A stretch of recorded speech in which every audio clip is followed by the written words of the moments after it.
nó rong tôi sẽ đó nó nói lú bé hú thôi lệ này tới chỗ nó lú rượu cho gì cho bố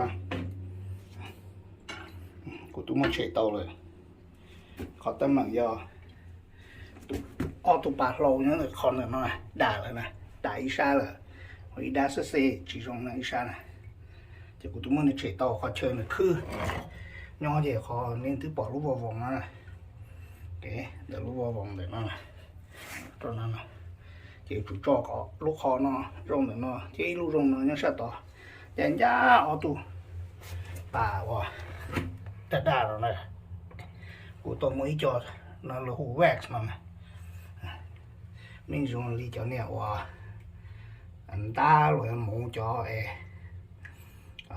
chia cho cái gì nè cho một lọ này chỉ cái cho hũ chả này cho nó thế để thế gì chẳng là chỉ có tôi mua ít tu đá rồi hỏi tu gì sẽ xây của tôi tao chỉ muốn gì này nhưng nó nè ok chọn mấy cho hũ có không nè ok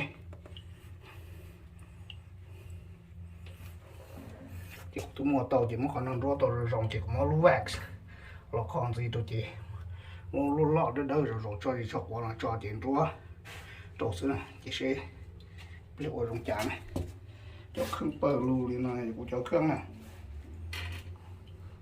Okay, so today I'm going to be replacing this toilet. The bolt broke on one side. I got to replace both bolts. Take the toilet out. I'm going to put the toilet back. I'm going to replace the wax. I haven't done that yet, but I will be doing that. Cho nó tới mua lũ để nó đua tàu này. Thì có món ở hồ này. Ô tô bà chia này. Thế lũ bé hùng bầu này luôn chia. Là một chữ tàu chứ này. Xa tàu là ôi à. Ta tàu ta nào.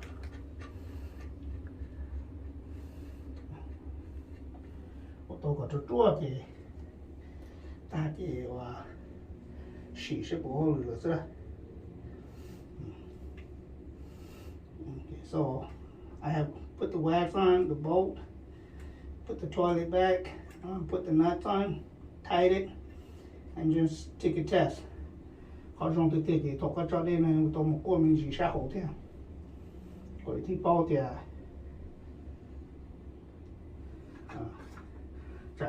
chính ra tăng chút sau rồi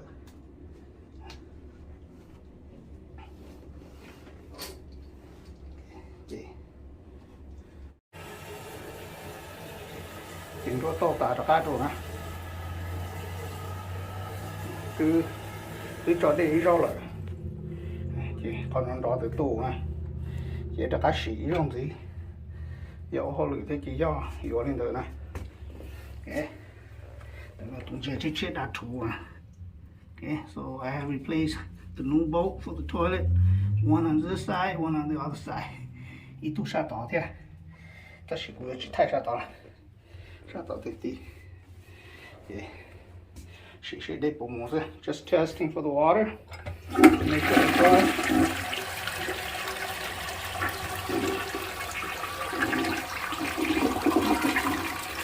Okay, that's it.